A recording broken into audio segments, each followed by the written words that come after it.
Shoutouts ni kay Judge Gina na nandito. Let's get lit. Let's get lit. Party. Kay Judge Gina. Let's get lit. Let's get lit. Shoutouts kay Judge Gina. Party. Party. Let's get lit. Judge Gian. Let's get lit. Kay Judge Gina nandyan. Party. Ano na ito? Party. Let's get lit. Alam mo, lakas mo. Let's get Nagbabattle lit. pa tayo. Yung mga round ko, yung i-breakdown mo. Party. Kaya kay Judge Gina, Party. no? Let's get lit. Game! Let's get Di lit. pansin gano'ng mahina kasi sa pista Party. siya sikat. Party. Pag Let's get dyan lit. Judge Gina, Let's kasi get lit. instant na react.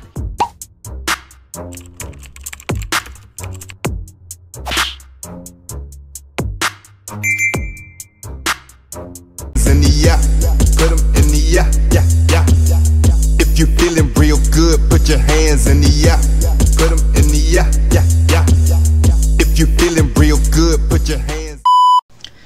So what's up mga kamag, I'm back, ang inyong online judge. Walang iba kundi Judge Gian. Okay guys, Motus muna tayo. Meron pa akong utang sa Pasiklaban, 'di ba? So natapos na natin yung mga battles sa Pasiklaban na gusto ko mapanood. Yung Manda Baliw, MZ 6 Threat, sino pa ba yun? Husky, 'di ba? So nasa na-review ko na 'yon. At meron pa akong naiwan doon, yung laban ni Nikki, laban ni C9, tsaka yung Durugan Uno na laban ni Andy G. Panoorin na rin natin siguro 'yon. Reviewin na rin natin 'yon. Pero sa ngayon, Motus muna tayo. Babalikan ko yung tatlong battle na naiwan ko doon sa Pasiklaban Durugan, Uno tsaka Dos. Pero sa ngayon, Motus muna tayo. Mirage versus Blizzard muna tayo. Siguro magtatagal tayo sa Motus. Siguro 1 week, I don't know. 1 week kasi marami akong mga battles marami akong battles dito sa Motus na hindi ko pa napapanood. Although ganun din naman sa Flip Top, feeling ko sobrang dami ko nang naiwan na battles doon. Pero madali lang yan. Ngayong September, ano natin yan? Tapusin natin yan. Magiging updated tayo dyan sa Flip Top. Pero sa ngayon, Motus muna. Kasi neto mga nakaraang buwan, puro tayo Flip Top. Nag-tournament pa. Diba? So, bawi lang muna tayo sa Motus at kay Bossing MZ. So, yun. Ito muna, Mirage vs Blizzard. Wala na akong ibang sasabihin pa. Umpisa na natin to. Game! Unang banat para kay Mirage, maligta na po. Game. Body bag na agad! Body bag na agad! Body bag na agad! 24 lines lang, di ba? Ito, 24 times. Body bag na agad! Gago.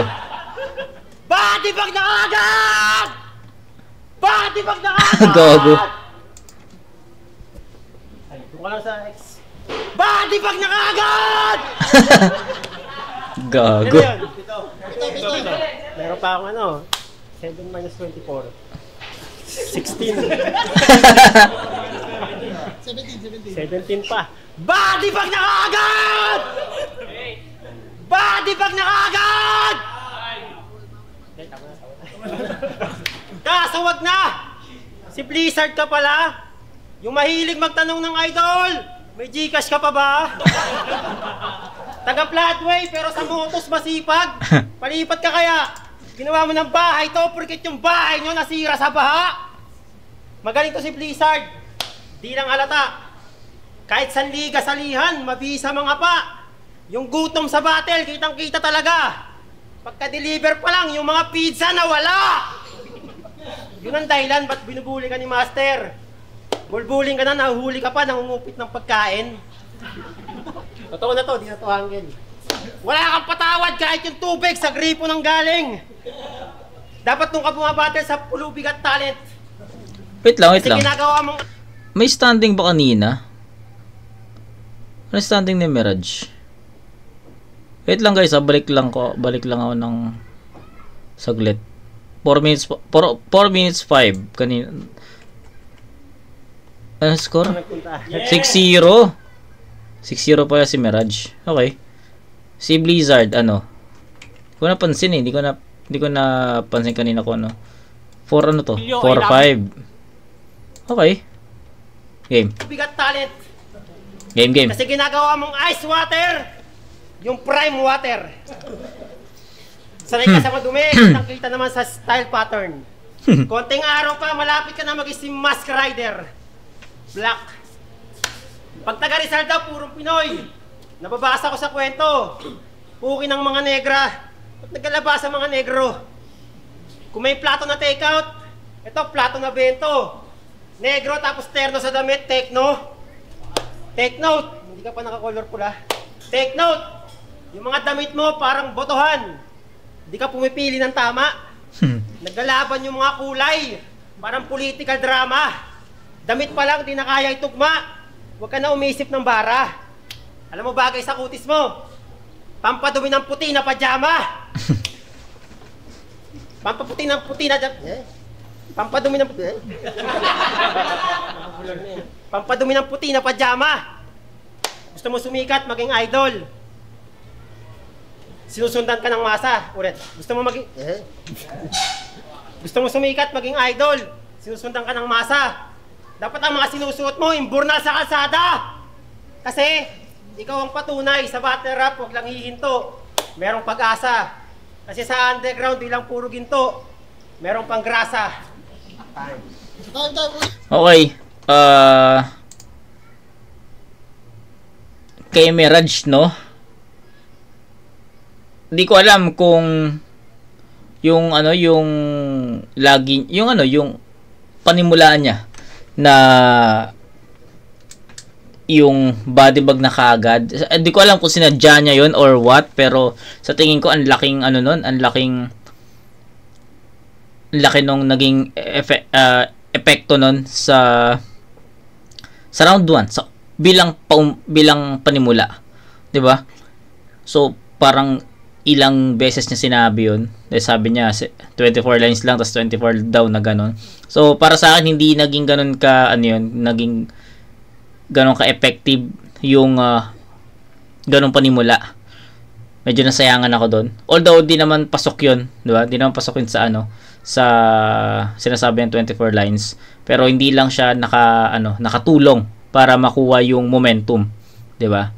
Then sa sulat, sa tingin ko lang naman. Sa tingin ko naka-apekto kay Mirage yung sunod-sunod na talo niya sa flip top. 'Di ba? Kasi na-review ko yung buong pedestal buong pedestal 3 and naging okay naman yung run ni Mirage doon. Mapapansin mo, makikita mo doon na pulido talaga yung sulat niya. Then before siya mag-champion, nasa flip top na siya 'di ba? Sa pagkakaalam ko. And then yun, 'di ba? Alam naman natin naging story ni Mirage sa flip top, I think 0-4 ba siya? So hindi ganun ka-epektibo yung style ni Mirage sa big stage or sa flip top. Tapos yun, balik siya dito sa Motus, and sa tingin ko yung performance niya dito ngayon sa round 1 na pinakita niya is feeling ko naka-apekto naka-apekto talaga yung yung performance niya sa flip top dito, kasi mapapansin nyo naman hindi ganun ka-epektibo yung naging round 1 niya, 'di ba? Lalo na kay Blizzard na clowning yung atake kasi ni Blizzard. So comedy, sa tingin ko lapatan lang yun or tapatan lang yun ni Blizzard ng ilang jokes, ilang linya, kaya niyang tabunan agad yun sa tingin ko lang naman. Pero round 1, tapos yung pinakita pang performance ni Mirage, medyo tagilid pa, may mga stutter pa, 'di ba? Malaking malaking epekto yun, malaki yung maging epekto nun sa buong performance ni Mirage, no? So yun, ineffective si Mirage, sobrang bagal ng pagkuha niya ng momentum. In fact, hindi nga niya totally nakuha yung momentum, and sa tingin ko naka-apekto yung mga sunod-sunod na talo niya sa flip top papunta dito. 'Di ba? Nag-iba yung sulat Nag-iba. Gumaan yung pinakapunto. Hindi naging ganun ka direkta, hindi naging ganun ka technical. Yun lang naman napansin ko. Anong banat para kay Blizzard? Game. Palapa ko muna. Game. Umiinom daw ako sa gripo. Tanginan to, walang kwenta. Gago, may mineral nga ako Binili ko 50. Ang inang mahal ang puta. Mahal ang puta. Yo. Plastic board na kagad! Kaso wag na. Si Gago. Jericho Rosales nga pala. Ang OFW sa FB. Putang ina mo, inabot ka ng 5 years sa Saudi, tas naipon mo lang maraming selfie. Alam mo kung para saan tong plastic? Wala lang. Gusto ko lang yung nature maging healthy. Kakaibiganin ko tong si Jericho Rosales. At yun ang eco-friendly. Motus Wordplay Game! Ay, shit. Motus Wordplay Game! Yeah! Kilala ka bilang introvert. Pag walang battle, sobrang tahimik. Pero nung zoning, labas daw yung suso ni Rain. Wow, di kalatang naninilip. Bodybag na kagad. Kasi wag na. Putang inang intro yan, nakakabwisit. Ikaw lang yung kilala kong nagbabanta, tas nagbabago yung isip. Eh di wag. Huwag ka na magalit, master. Try mo magpaawat. Pag di ka tumigil, bibigyan kita ng bantay para may bodyguard na kagad. Ganyan talaga kapag matanda na. Okay. Ang bilis ma-high blood! Kahit Pasko, nagagalit ko pag walang handang macaroni salad! Okay. Napaklislak si Lord Manuel. Pero si Mirage, wala man lang pake. Imbis na tulungan yung kakampi, puta, hinayaan lang magulpe. Nung tinanong ka ni Sla kung magtropa kayo, tanging sagot mo lang, hindi. Para ka palang si Pedro kasi si Lord ilang beses mong tinanggi. O bakit hindi? O, natakot ka pre? Bigla kang kinabahan. Tanga, tinatanong ka lang ng tao, di ka naman niya babanatan. Pinatunayan mo lang sa amin na wala kang silbi kapag kailangan. Simula nung hinarap kayo ni Slack 1, doon yung naranasan maglaglagan. O, Slack 1, laglagan. Binanat na yun noong 2021. Magnanakaw na ba ako? Paalala ko lang, lumang tao ka, huwag kang nagdedemand ng bago. Pero don't worry, Mr. Saudi, meron pa akong linya nakatago. Sa round 2, pag-usapan natin kung paano kami nulis siya ng Arabo. Kikimak-kamak-kamakya. Nice! Round 1, malinaw na malinaw. Blizzard yon. Shoutout kay Blizzard, no? Ang ganda nung buong round 1 ni Blizzard. Natuwa ako doon. Yan, sabi ko nga sa inyo, di ba? Hindi naging ganun kalakas yung round 1 ni Mirage and sa ang naging prediction ko kung magiging epektibo yung round 1 ni Blizzard dito, especially yung mga, yung clowning. Kasi ganun umatake si Blizzard eh. Ganun siya magsulat and dun siya malakas sa clowning and sa tingin ko, naging sobrang effective nung ginawa niyang yun. Diba? And then, ano pa? Marami pang naging susi si Blizzard sa unang ikot. And malayo naman yung agwat, 'di ba? Yung naging agwat. Bibigyan ko ng 10-7 na score to in favor of Blizzard. Actually, nag-iisip ako kung ipa-perfecten ko ba si Blizzard or hindi. Pero sa tingin ko, deserve ni Blizzard yung 10 points dito kasi sobrang naging effective lahat ng ginawa niya. Lalo na yung multis, no? Yung ganun talaga pag mabilis na matanda, mabilis ma-high blood. Yung multis niya na yung bodybag na kaagad, mabilis ma-high blood.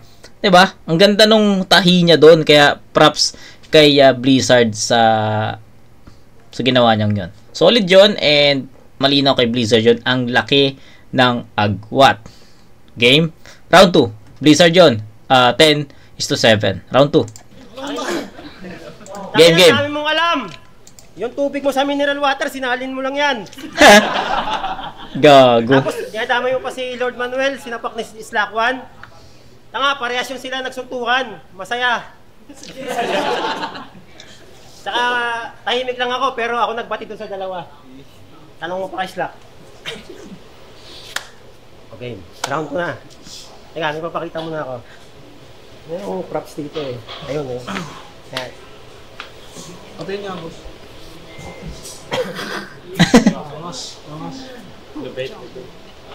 Ito yung totoong Blizzard ha. Ito yung drawing. Yan. Ang cute no pag sa drawing no. Ayan, pansin yung mga drawing niya sa Facebook. Bihira tumama. Indian yung mukha tapos sa karton ginagawa niyang rukawa. Ano yan? Kala mo di halata? Sa drawing ka umaasa? Malinaw naman kahit sino pumasa. Pangit ka, kaya sa karton ka kumukuha ng kumpiyansa. Gusto mo umangat mukha mo. Gawin mong mupasa. Gab, mupasa? Yung mga drawing mo kasi mali. Kahit suriin mabuti. Sa personal, madungis na pulube. Pag sa karton... Drawing, di ba ano yun? AI? Yung cartoonize, ginagawang cartoonize yung ano. So, ayun. Alam ko nauso yun before bago yung mga miniature na mga motor, di ba? Yun lang. Mupasa. Yung mga drawing mo kasi mali. Kahit suriin mabuti. Sa personal, madungis na pulube. Pag sa karton, nagiging pushigi-yugi.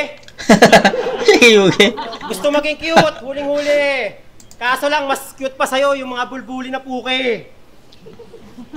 Pinipilit maging cute gamit cartoon character. O sige, cute sa cartoon, tapos sa personal, bagong massacre. Unfair. Magiging cute ka lang talaga pag bear. Tigas kasi ng buhok mo, wala naman gel. Kung titimbangin, di kita Kung titimbangin, di kita iindahin. Mabigat lang sa'yo, buhay, kasi di ka nagsisimbamin. Blizzard, kahit mukha kang tinta, di ka magiging blazer. Wala kang bars. Paano mo ko sisindakin? Instant coffee nga, di mo pa alam paano titimplahin. Lagi mo sinasabi na sareno ka. Manahimik ka, sir. Mas mukha pang mabait sa'yo. Si Dick Israel. Kaya pala mahilig sa colorful. Hindi ko nabibigkasin. Basta marami ka pang totoy, nabibiktimahin. Blizzard tapos maitim, dapat frostbite. Basic yung armas na dali mo sa boss fight. Yung mga tugbakan namin dito pang crossfire. Ikaw yung bigkas mo sa puday, poday. Yung accuracy mo sa tugma, o prime. Gusto mo lumakas sa motos, mag-run ka na lang. Online. Kasi dito sa motos, palakasan ng isip. Di katulad sa liga ni Vincent, mga insane, tapos scripted. Uy, gogo na yun. Bakit may patama sa insane battles? Bakit? Dito sa motos, palakasan ng isip. Di katulad sa liga ni Vincent, mga insane, tapos scripted. Gogi. Dito walang magluluto sa'yo kasi kulang ka pa sa ingredients. Kung ako judge dito, baka boto pa kita for impeachment. Okay, better round for Mirage. Better round. Hindi ko sinabi na mas malakas yon round na yon compare sa round 1 ni Blizzard. No. Better round compare to his round 1. Diba? Mas direkta. Feel mo yung pagkakaroon ng direct lines ni Mirage para kay Blizzard and built for Blizzard talaga. 'Di ba? So mas magandang atake yung ginawa niya. Nagustuhan ko yung performance ni Mirage dito compare sa round 1 niya. Medyo kulang at bitin sa suntok. Bitin sa, alam mo yun, sa suntok tsaka sa bigat tsaka sa punto. Pero pagdating sa round 2, sabihin na nating hindi pa rin ganun kapulido, kulang pa rin sa puwersa, kulang pa rin sa power, kulang pa rin, pero better round to his round 1. So mas effective, lahat dito nag-evolve, mas effective, mas kumokonekta, di ba? Pero hindi pa rin ganun kapulido. Guess nyo ba? Nasa gitna siya. Kung ito yung pinakamataas, ito yung pinakababa, yung round 2 ni Mirage nasa gitna. Di ba? So, mas kumokonekta lang. Mas masasabi mo na tumatama talaga. Di ba? Yun lang. Tsaka yung comedy, entertainment ni Mirage, unti-unti nang kumakagat at pasok talaga yung mga naisip niyang angulo dito. Tsaka yung 2 lines. Doon talaga umi-score si Mirage. Every 2 lines, iba. Diba? Yun. Let's see kung ano yung magiging performance ni Blizzard dito. Pero sa tingin ko, kung mauulit ni Blizzard yung round 1 performance niya, possible, kanya pa rin to. Pero let's see. Palang banat. Palakpak mo. Blizzard. Dapat pangalan ko daw, Frostbite. Ikaw nga, nagsisimba ka. Ikaw, nagsisilbi ka sa simbahan. Dapat, hindi Mirage. Dapat, Crossfire. Motus wordplay.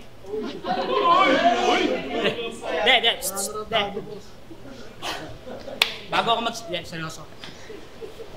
Bago ako magsimula ng round 2, may gusto lang akong iklaro. Hindi ko inanggil yung ginawa sa'yo sa Saudi.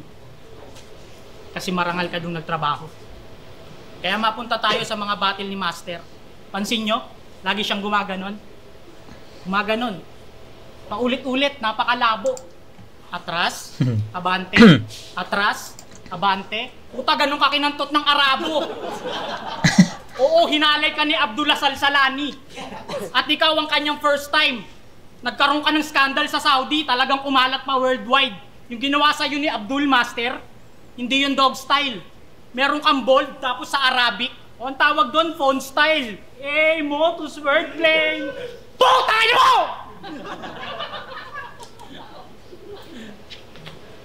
Sabi niya kay Prince, babagsak kita sa torneo na may swero, tapos ang pwesto hagdan. Swero sa bibig. Gago katay. Ha? Yan, maganda lang pagkakaseta, pero ang bobo pag hinimay. Kaya shoutout sa mga ospital. Pag naging pasyente nyo si Mirage, huwag nyo hayaang mamatay. Oras na mahirapan siyang huminga, lagyan nyo ng oxygen sa kamay. Tanga! Wala daw siyang balak na mag-flip top. Naghahanap lang daw siya ng emcing pwede sa kanyang tumalo. Ayun, after 1 year, nakasali sa flip top. Congrats! Nakita mo na yung hinahanap mo. Binigyan ng chance ni Boss Enigma, pero bugbog palagi yung natata mo. Sabi sa'yo ni Boss Arik, maging mabagsik ka. Hindi niya sinabing gayahin mo! Tanga! Laban nyo ni Shaboy, ang lakas! Ang lakas mga bad trip! Sa sobrang lap trip, sumigaw pa si Japrons ng Arik! Arik! Favorite niyang style, mamersonal. Yan ang kanyang special technique. Pues kung usapang personal, abangan mo yung round 3 ko, Master. Masterific. Patay. Umirap yung round 2. Dumikit ha. Decided na ako kanina na Mirage yun eh. Diba? Pero hindi mo pwedeng i-disregard yung performance ni Blizzard eh. Kasi effective din. Although, yung first half or yung sabi nating first 8 lines, diba? Medyo hindi ganun ka-epektibo, pero makikita mo sa second half ng performance ni Blizzard na tumatama na eh. Medyo awkward lang yung ano yun? Yung bold Arabic font style, 'di ba? Medyo awkward lang 'yon. Medyo hindi ganoon kalakas yung dating nun sa akin, pero yung second half, doon mo pwedeng doon mo pwedeng masabi na malakas yung naging performance ni Blizzard. Kasi yung buong first half, ito real shit. Yung buong first half ni Blizzard, hindi ko nakikitaan na enough yun para matalo yung round 2 ni Mirage. Hindi talaga. Sabi ko, if magiging ganito yung performance ni Blizzard hanggang dulo, possible kay Mirage yun. Pero nag-iba Nag-iba yung performance ni Blizzard sa sa second half ng round 2. Kumonekta bigla eh. Tapos once kumonek yung isang linya, nagsunod-sunod na. Kaya medyo naguluhan ako kasi masikip eh. Masikip yung judgment ba? Guess nyo ba? Yung first half ineffective. Second half pumalo, dumikdik. Yung round 2 naman ni Mirage mas effective, mas malakas compare sa round 1. So sa akin, bibigyan ko ng 8 points si Mirage sa round 2. Pero kay Blizzard, hindi naman siya sing solid ng ng round 1 niya. Kaya nga sabi ko sa inyo, yung first half ineffective, pero yung second half nagkaroon ng dikit-dikit na punches. Medyo medyo torn lang ako kung ibibigay ko ba yun sa kanya or itatabla ko. Pero yun nga, sabi ko nga sa inyo, yung performance ni Blizzard sa round 1, superb yun. Then, round 2 ni Blizzard, yung first half, ineffective. Pagdating sa second half, dun nagsunod-sunod. So, siguro, sa preference ko, bibigay ko ng tabla to sa score na 8 points. 'Di ba? So, tinimbang ko rin naman kung enough ba yung second half ni Blizzard para bigyan ko siya ng 9 points doon. Pero sa tingin ko, malaki yung naging epekto ng first half niya. Slow start 'Di ba? So sa tingin ko, para maging fair lang sa dalawang MC, tatabla ko 'yon in terms of content. Mas mas itatabla ko 'yon kasi para sa akin sa content tabla sila, 'di ba? Sa performance medyo lamang si Mirage doon, pero kasi kung isusumahin mo yung round 2 ni Mirage, kung susumahin mo yung mga effective na lines doon versus sa second half ni Mirage na sabi ko nga mas kumokonekta yon, sa tingin ko table, 'di ba? Yun lang. Buti na lang nakuha ni Blizzard yung second half, kasi kung hindi, ibibigay ko kay Mirage yun 'di ba? Sabi ko nga decided na ako na Mirage yun, pero pumalo talaga yung second half ni Blizzard kaya tatabla ko yun sa 8 points. Round 3, ito na yung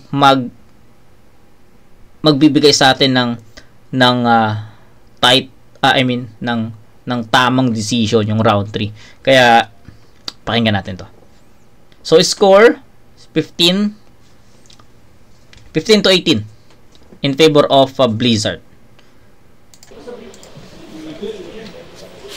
Mamerso ka sa round 3? Ay, Blizzard, mamerso ka sa round 3? Sabi mo, mamerso ka. Ay na, wala akong may repot. Kailangan makapag-repot ako.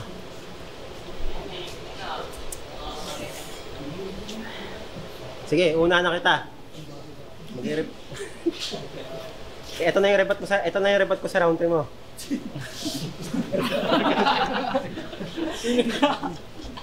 Inuna. Sabi niya, pe-personalin niya ako sa round 3, di ba? Narinig niyo yun? Oo, pe-personalin na agad kita. Hindi. Puro ka story ko. Story mo naman. Ganito yung tsura ni Gory pag si Osu minalamang. Okay. Angas mo daw kay Donra pa. Hindi solid ka na yan.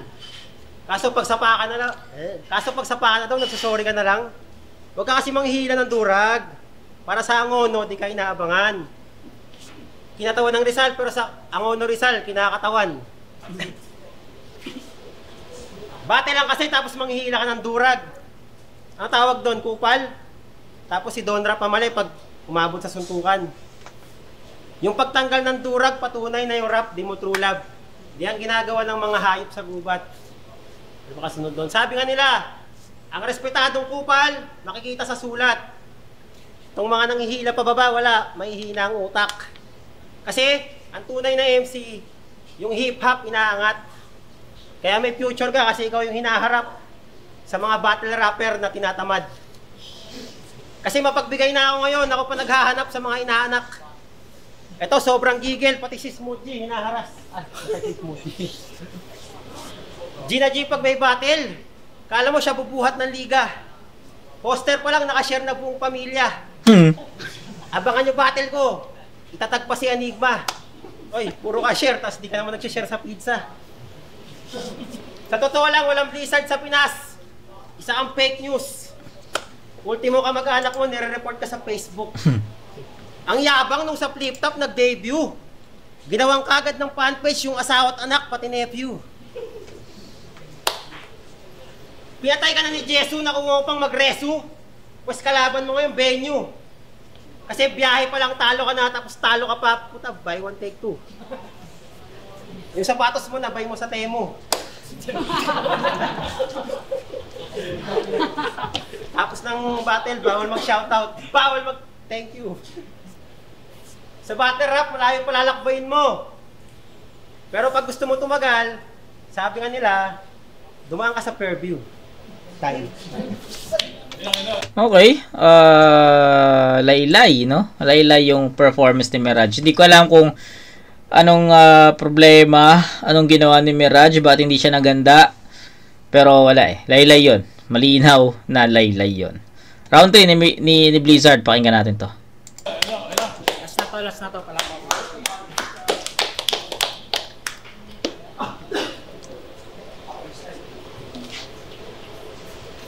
Pangalan ng grupo niya, Triangulo.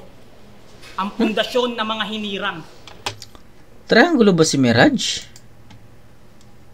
Triangulo ba siya? Mga kagrupo niya, sina Sisik, Kilua, Lord Manuel, Cerces. mga emsing sa malakas na kabilang. Pero kahit may mga titulo kayo, feeling ko meron pa rin kulang. Master, matanong lang. Sa Triangle, bakit karamihan ng member nyo walang magulang? Sagot. Patay na. Dati itong naglilingkod sa church. Hallelujah pa yung sound trip. Damandama, bawat kanta, nakapikit pa kung umawit. Nagsimba ka lang naman kasi patay na yung parents mo. Sorry ayoko na sana idawit. Pero kaya ka lang nagsilbi sa church para yung parents mo magka-gate pa sa langit. Gago. Kinamatay ng mama niya, heart attack. Real talk, sumalangit nawa. Hindi agad nasugod sa ospital kasi yung nagbabantay, tanga. Yung nanay niya nawalan ng malay, di man lang pinakitaan ng halaga. Akala niya kasi nagti-TikTok lang. Puta, inatake pala talaga. Yung mga magulang ko, chill lang, nakahiga sa ataol. What the heck? Akala mo nakakabilib. Yung mga magulang mo nananahimik, puta, ginawa mong palamig. Alam mo sa lahat ng nawalan, ikaw lang yung nakita kong happy. Yung mga magulang niya daw nakaganyan. Putang ina, ano yun, mami? Ano yun, mami? Mami ba yun? Mga magulang chill lang. Ano ba kabaong nila? Gawa sa freezer? Yung pagkawala ng yung magulang, ginawa mo na lang na pain reliever. Kasi may nakahanda na yung ribat, maitago lang pagiging bitter. Ginagamit na pang backup yung patay na parang thriller. Kaya body bag na kagad! Kaso wag na nga! Tanginang intro mo nakakasawa. Pag body bag, i-body bag, pakita mo, wag kang maawa. Pinipigilan ni Abno, yan ang palagi niyang ngawa. Kung di mo kayang ituloy, ako na lang ang gagawa. Time. Manila para sa laban. Okay. Tong inang yan. Malinaw yun na Blizzard. Hindi na natin kailangang bigyan ng ano yun, bigyan ng mahabang explanation yung round 3 ni Blizzard. Kita-kita naman kung gaano niya nilagpasan yung performance ni Mirage. Hindi ito yung Mirage na ine-expect ko kasi syempre nag-champion siya dito sa Motus. Masasabi natin na malakas siya dito. Pero sabi ko nga, feeling ko naka-apekto yung sunod-sunod na talo ni Mirage sa flip top, kaya pagdating or pagbalik niya sa Motus, ganun pa rin, 'di ba? Okay yung performance ni Mirage sa round 2, pero pagdating sa round 1 and 3, sa tingin ko malinaw na Blizzard 'yon. Okay? 'Yun lang. Although kahit may mga lines si Blizzard dito na medyo off, 'di ba? Yung hindi masyadong epektibo or hindi tumatama. Sa tingin ko Blizzard pa rin 'yun eh. Okay? 'Yun lang. Wala na mahabang explanation. 1 and 3, Blizzard 'yon. Score 10-8-9. Hindi, 10-8-10. Sorry. Hindi, sige. 10-8-9. 10-8-9 lang. Bibigyan ko ng 10-8-9 na score. Medyo hindi ko nagustuhan lang yung yung dinadama yung patay something. Yung ano ba yung kabaong nila? Freezer. So, okay naman, pero sa tingin ko below the belt na atake yun. Tsaka kung hindi ganun ka convincing yung angulo na yun. Kasi may mga gumagamit naman. Ito, ikaklaro ko lang bago tayo mag-end. Ikaklaro ko lang. May maraming gumagamit ng personal shit, no? Personal na angle. And kapag gumamit kasi sila ng ganun, mafe-feel mo kung convincing yung yung atake, yung approach, mararamdaman mo na tangina ang sakit nung linya na yon. Marami akong na-review yung ganong battle na mararamdaman mo talaga na dumidikdik sa iyo na ikaw yung sinasabihan, malakas yon. Especially yung mga battles ni Akata sa Sunugan or PSP, mararamdaman mo talaga yung personal shit niya, 'di ba? Pero kay Blizzard naman, yes, personals yun, pero iba yung ano iba yung naging approach, iba yung naging atake, 'di ba? Siguro kulang lang sa delivery, 'di ba? Para mas maging effective yung dating at mas convincing yung impact. Ganon. So, yun. Wala namang kaso doon. Medyo hindi ko lang nagustuhan talaga yung pagkaka-deliver. Medyo hindi ganun ka-convincing. Kulang. Medyo nakulangan ako. Kaya bibigyan ko lang ng 9 points si Blizzard dito. Pero, yun. Kung paano niya in-end yung round na to, solido yun. Yun lang. Wala na akong ibang sasabihin pa. So, 10, 8, 9, and that's 27 points for Blizzard. Kay Mirage naman, 7, 8, 7. That's 22. So, yan. 27 to 22. Rounds 1 and 3, Blizzard yun. Pero pagdating sa round 2, tinabla ko. Okay? Blizzard. Malik dito mga pumunta. Kila Madam Nair, eliminations natin. Abangan nyo na lang yung poster. Ilalabas natin. Or July 20 kay Papa Benji. Mag-ingay. Ang Benji Rayala ng Hypebeat. Pero yun, ang boto ng Urado. Game. 3-0. Mag-ingay. Para kay Blizzard. Shoutout para kay Mirage. Okay, so unang talo ni Mirage, no? So yan, malinaw naman Blizzard. Congrats. Promo lang dapat. Pero sige, salamat pa rin kay Boss Mirage. Tsaka kay Boss Website. Tsaka sa lahat na supunta. Bawi na lang ako kasi wala pa talaga. Yo, Vicente. Yun, round 1, round 2, tsaka round 3. Binoto si Blizzard kasi parang mas napaghandaan niya si Mirage. Medyo naulangan ako kay Idol Champ. Hindi ko rin alam kung bakit. Pero yun, congrats kay Blizzard. Props pa rin kay Idol Mirage. At sana makita ko ulit yung comeback niya soon. At abangan nyo pala ang Mighty Pinas Astig. Unang bara. Napakaganda niyan. Okay? Ayun, Mirage versus Blizzard, binasa ko na sa overall performance ng dalawa kasi parang gusto ko lang i-enjoy yung laban nila. So, ang binoto ko, all 3 rounds kay Blizzard yun. Kasi mas prepare siya dun sa battle na to. At syempre kay Mirage props pa rin. Sana makita namin yung Mirage na talagang inaabangan namin noon. Sana bumalik yung dating gigil ni Mirage. At syempre, congratulations Blizzard. Yo, Dragmill nga pala, ng Dahagda. So, binoto ko si Blizzard. Solid, sobrang solid ng pinakita niya ngayon. Kay Mirage naman, okay din sana yung bigat ng mga sulat. So, yun nga lang din, medyo nawala-wala, nauutal, nabubulol. Pero, okay pa rin naman. Pero ngayong gabi, iba kasi pinakita ni Blizzard. Sobrang solid na Blizzard yung lumabas ngayon. So, kaya yun. Boto ko all 3 rounds, Blizzard. Okay, so that's it guys. Malinaw naman, no? Klaro naman na nakuha talaga ni Blizzard yung battle na to. Yun lang. May utang ako sa inyo guys na 3 battle sa Pasiklaban. Siguro, I don't know kung kailan ko siya ma-review pero sa ngayon naisip kong mag-focus muna sa Motus. Babalik tayo ng flip top sa mga susunod na araw. Siguro pag hindi na ako busy kasi kita niyo naman, 'di ba? Mahaba yung yung battle, 'di ba, yung video sa flip top, 'di ba? Hanap din muna ako ng mga maikling battle kasi yun nga, nabanggit ko na to sa inyo to before na medyo busy talaga ako sa work ngayon. So kailangan, parang feeling ko gusto ko na lang pagkagaling ng work, gusto ko na lang magpahinga kaagad, pero magre-review pa rin tayo. Yun nga lang, adjust lang natin yung mga maikling videos lang muna. Pero bawi ako. Pag nakita nyo uploaded na yung mga flip top videos, ibig sabihin nun, bawing-bawi na ako. Medyo maluwang na yung maluwang na yung sked ko, kaya nakapag-review na ako ulit nun. Yun lang naman. Pero yun, sana subaybayan nyo pa rin ako, supportahan nyo pa rin ako kahit ganitong battle yung nire-review ko. Pero yun, re-reviewin natin siya ng pantay-pantay. Lagi ko sinasabi sa inyo yan. Kita-kits tayo sa next na review, mga kumag. Peace out.